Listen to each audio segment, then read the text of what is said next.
Ironmonger. In Iron Man, Obadiah Stane, wearing the Ironmonger armor, stars in one of the first truly brutal moments of the MCU. His death happens during the climax on top of the Stark Industries building, when Stane tries to eliminate Tony Stark for good. Tony's armor is almost out of power, but he comes up with a last-ditch strategy by asking Pepper Potts to overload the building's massive arc reactor.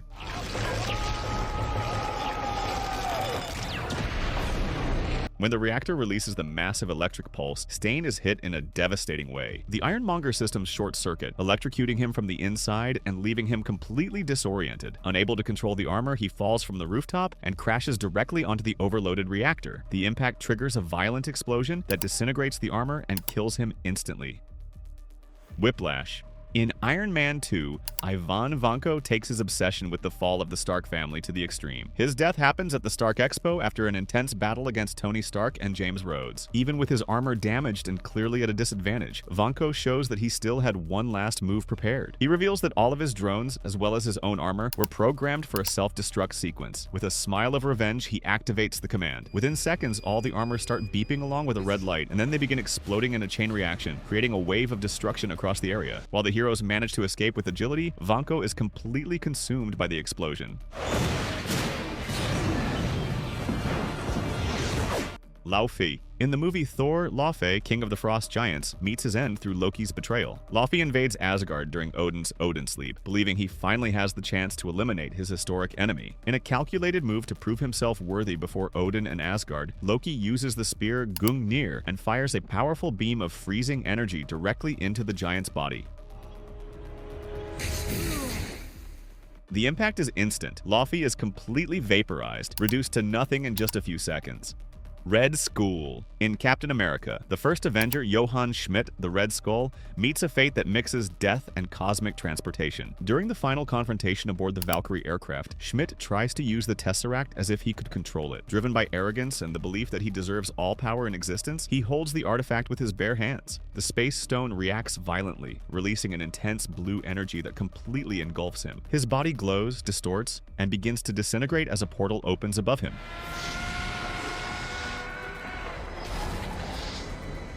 Before Captain America's eyes, Schmidt is sucked into the Tesseract and vanishes into the air. To everyone at the time, it seemed like his definitive death, but in truth, he was transported to Vormir, where he took on the role of Guardian of the Soul Stone. Aldrich Killian.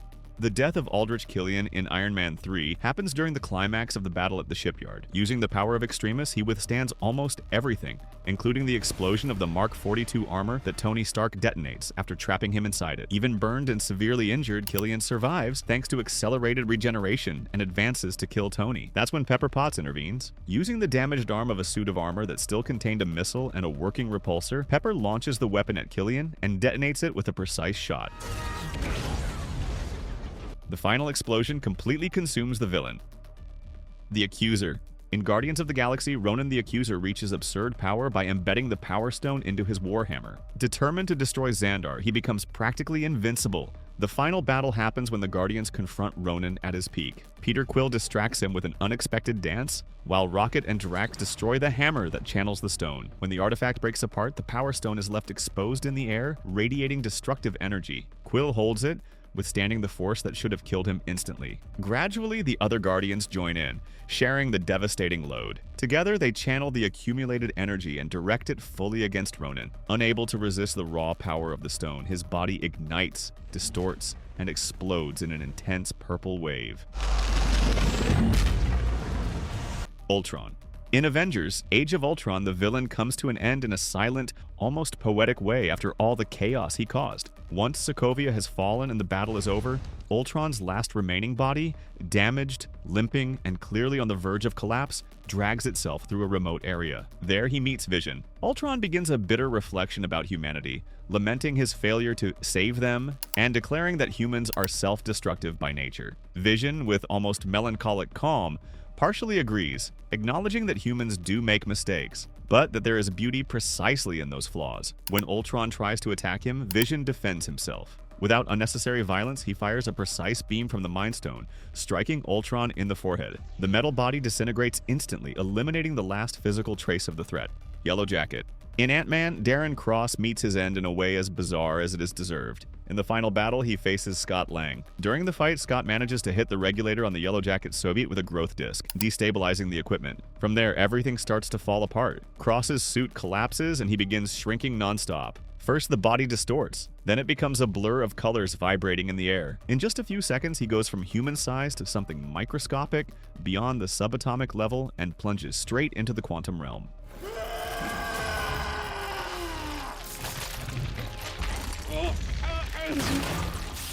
There's no explosion, final scream, or dramatic impact. Just an endless, inevitable, and completely uncontrollable shrinking. His death is not definitive, but he is trapped in the quantum realm. And when he returns years later, he is completely different.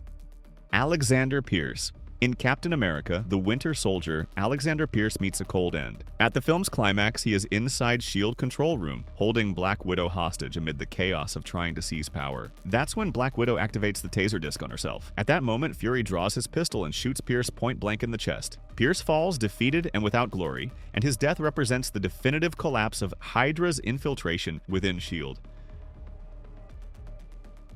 Kaecilius. In Doctor Strange, the defeat of Kaecilius and his fanatics isn't exactly a death, but an eternal sentence. After trying to deliver the world to the Dark Dimension, they end up being used as bargaining chips. When the deal is sealed, Kaecilius and his followers begin to float, unable to resist the force pulling them in. Their bodies twist in a grotesque way. They are pulled into the spiraling portal that leads to the Dark Dimension. There, their bodies dissolve into particles of dark energy, losing form, identity, and humanity. They do not die, but they disappear as individuals, becoming part of Dormammu's eternal essence. It is a fate far crueler than death. The worst father in the world. In Guardians of the Galaxy, Volume 2, Ego is a colossal being, a celestial who manifests both as a planet and as a humanoid avatar, and the father of Peter Quill. Despite appearing friendly throughout the movie, we realize just how evil he truly is. His life depends on a core hidden deep within his own cosmic body. When that core is destroyed by a bomb, the collapse is immediate. Ego's avatar begins to dissolve.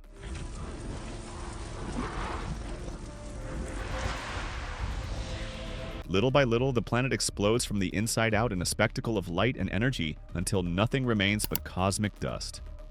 Hela.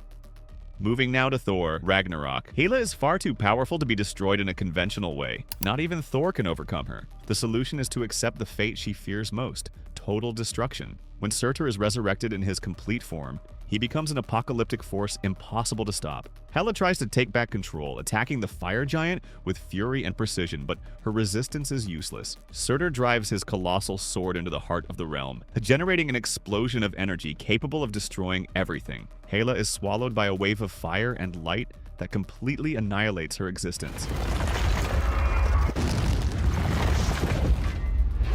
Without the realm that feeds her, she is consumed by the primordial force of Ragnarok. Her death is as grand as her own arrogance.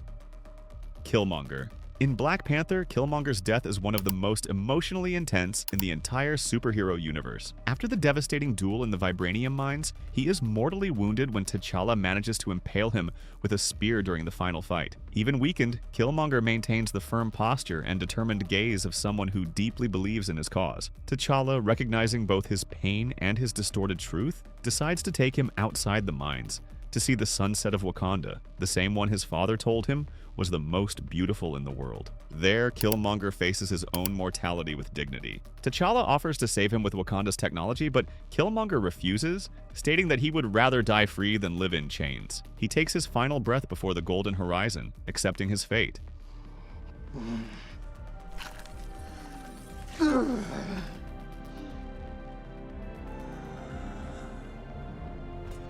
Loki. Loki's death is always that moment when everyone holds their breath because, well, he has fooled everyone a few times already. First, there was that dramatic fall at the end of Thor, when he plunged into the void and made everyone think he had turned into cosmic dust. But nope, it was just the god of mischief being mischievous. Then in Thor, the Dark World, he stages another heroic death, full of emotion and farewell. But it was all an act to gain an advantage on the throne. Classic Loki. But then we reach the heavy part. Avengers: Infinity War. Here the game changes. Loki tries to trick Thanos by offering the Tesseract, but deep down he is just waiting for the right moment to strike. When he finally tries to stab him, the Purple Titan grabs his hand in midair and strangles him without the slightest effort.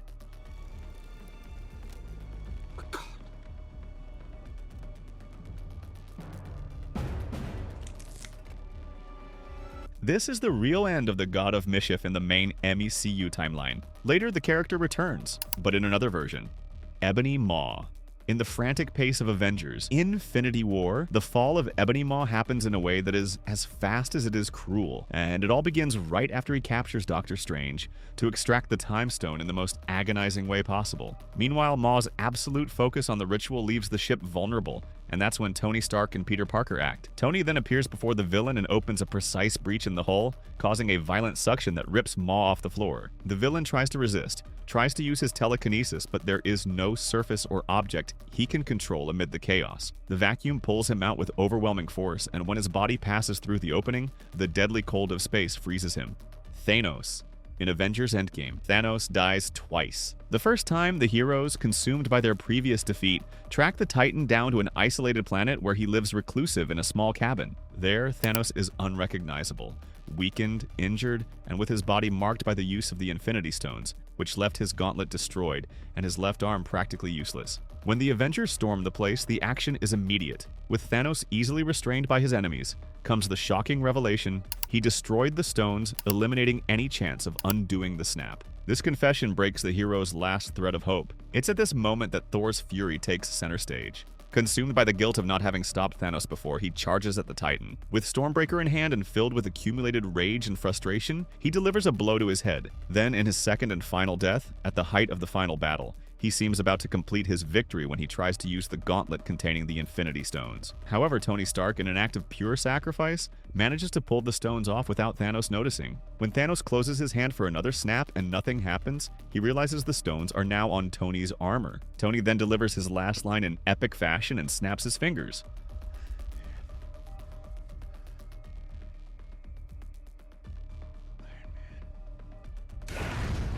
Thanos' entire army turns to dust. Thanos himself, defeated, accepts his fate and disintegrates. The last trick. In Spider-Man Far From Home, Mysterio's death is marked by illusion and manipulation. During the fight on London Bridge, Peter manages to shut down the swarm of drones that kept Quentin Beck's illusions going, revealing the true vulnerability of the villain. Desperate and wounded, Mysterio tries to regain control of the situation with more visual tricks, but his own malfunctioning equipment turns against him. One of the damaged drones accidentally fires in his direction, hitting him and knocking him to the ground. When Peter finally approaches, he realizes Beck is gravely wounded, struggling to breathe. Even while dying, Beck tries to manipulate Peter until the very last second and tries to shoot him, but Peter is faster. He succumbs to the wound caused by the very technology he used to fool the world. People need to believe. And nowadays... Dreykov. In Black Widow, Dreykov's fall happens amid the absolute chaos that takes over the Red Room when its airborne base is destroyed. In the middle of explosions and the desperate escape of widows and agents, Dreykov tries to run once again, being led to an aircraft prepared specifically to guarantee his survival. He believes he is safe, ready to disappear just as he did in the past. But this time someone is waiting for him. Yelena Belova. Driven by years of pain, manipulation, and abuse caused by the leader of the Red Room, she refuses to let him escape again. Determined, Yelena charges at the already moving plane and reaches its side. In a final act of sacrifice and courage, she jams an electrostick directly into the aircraft's engine, causing an immediate explosion. The blast engulfs the plane and kills Dreykov instantly. Xu Wenwu. Shang-Chi and the Legend of the Ten Rings shows Xu Wenwu's death as a moment of guilt, clarity, and sacrifice. In the battle in Ta Lo, he still believes he is about to reunite with Ying Li, his wife, because the Dweller in Darkness perfectly mimics her voice. This manipulation makes Wenwu insist on breaking the seal that protects the village, while Shang-Chi tries to stop his father from unleashing something far worse than he imagines. The fight between the two is intense. When the Dweller finally escapes and reveals its true nature, Wenwu sees the creature mercilessly sucking out souls and instantly realizes his wife was never speaking to him. Reality hits hard, and regret takes over because he understands his obsession paved the way for disaster. At that point, he drops his cold demeanor completely. Instead of continuing to fight, he passes the Ten Rings to Shang-Chi as a gesture of trust and a passing on his legacy. The energy shifts completely because now he understands only his son can face the Dweller in Darkness. Wenwu places himself between the creature and Shang-Chi to buy time, but the entity reaches him and rips out his soul in a matter of seconds, letting his body fall while the rings glow on Shang-Chi's arm. This sacrifice gives the hero the chance to defeat the creature. Ikaris. In Eternals, Ikaris spends the story torn between his blind devotion to the Eternals' purpose, allowing the emergence of the celestial Tiamut, even if it meant destroying Earth, and his love for his companions, especially Cersei. When the group joins forces to stop the apocalypse, Ikaris tries to stop them, but fails. In the next moment, confronted by the crushing guilt of having betrayed those he saw as family, and for not having completed his mission, he finds himself shattered inside. Unable to bear the weight of his actions, Ikaris chooses his own final judgment. Flying beyond the clouds, he moves at increasing speed straight toward the sun. His figure is swallowed by the light, and the extreme heat consumes him completely. Wanda. Doctor Strange in the Multiverse of Madness presents the most tragic moment in Wanda's journey when she decides to bring down the Darkhold Castle on Mount Wundagore. After seeing the terror in the eyes of the children from Earth 838 and realizing she has become exactly the kind of creature she once vowed to fight, Wanda understands the extent of the destruction she's caused. The corruption of the Darkhold had already consumed everything that was left of her balance, and this reality check makes her pull back for the first time. Instead of continuing to fight, she makes a quiet and definitive decision. With her powers, she destroys every copy of the Darkhold spread across the multiverse, ensuring no one else can be corrupted. Right after, she focuses her own magic and triggers the total collapse of the fortress where she stands. The scene avoids explicit details but makes her intention to sacrifice herself very clear. The power is so intense that the rocks swallow everything, and Wanda disappears beneath the crumbling structure. Gorr. Gorr's death in Thor, Love and Thunder is one of those that mix tragedy and redemption. After an entire life consumed by pain and by the corruption of the Necrosword, he finally reaches his limit. In the final battle, Jane Foster uses everything she has left to destroy the sword, breaking the dark bond that kept Gorr alive. When the weapon is destroyed, his body starts to fall apart along with it. Without the corruption, he goes back to being just a mortal man, weak and exhausted. Even so, he manages to reach eternity and makes one last wish. Instead of asking for revenge, power, or glory, he uses his wish to bring his daughter back to life. It's the kind of choice that changes everything. He knows he is dying, knows he won't see her grow up, so he makes the most humble and beautiful request possible, that Thor take care of her. Protect her. Protect my love.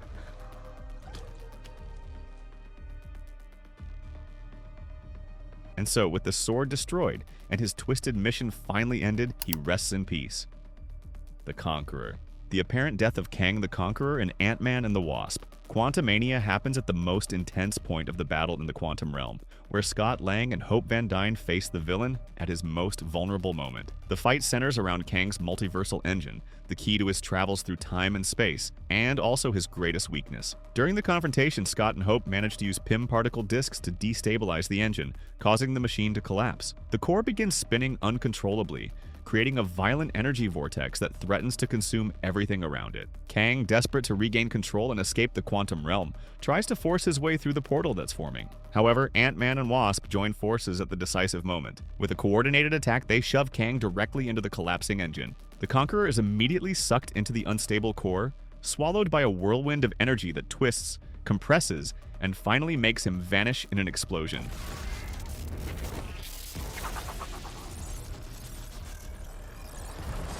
Dar-Benn. In the Marvels, Dar-Benn's death is a direct consequence of her unrestrained ambition to restore Hela at any cost. When she finally manages to unite the two quantum bands, the energy released exceeds any natural limit. Determined, she tries to open a portal capable of siphoning the sun's radiation from Earth to revitalize her own star system, an action that would plunge countless worlds into collapse. As soon as the portal opens, a torrent of pure solar energy flows through the bangles, flooding her body with a power no mortal being could withstand. Dar-Benn tries to control the force, but is immediately overwhelmed. The light engulfs her, burning her armor and tearing her physical form apart from the inside. In seconds, the energy implodes on itself, and Dar-Benn comes apart in a bright explosion, leaving only cosmic sparks in the air.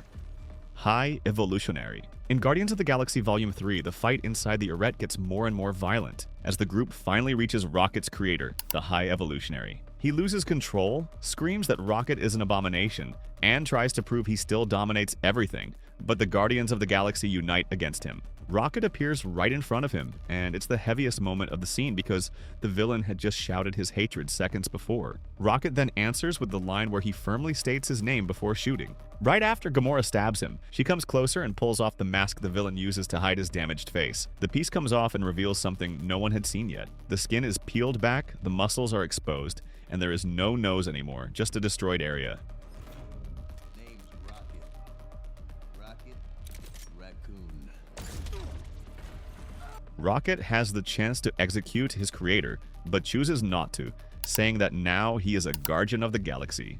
Cassandra Nova. In Deadpool and Wolverine, the two heroes have to join forces to defeat Cassandra Nova. Using the Time Ripper device, she tries to rewrite the rules of existence by creating a temporal vortex capable of destroying entire realities. In the final showdown, Deadpool and Wolverine fight to stop the collapse from spreading, taking advantage of the device's growing instability. By causing a short circuit in the machine, they trigger a violent domino effect. The vortex, once obedient to Cassandra's will, turns against her. Her body starts to twist, swelling in a grotesque way as it absorbs compressed temporal energy. The pressure builds up to the absolute limit, and the villain explodes in a flash. If you've made it this far, go ahead and watch our video about the most painful deaths in X-Men movies. Click on the screen and watch. I'll see you there.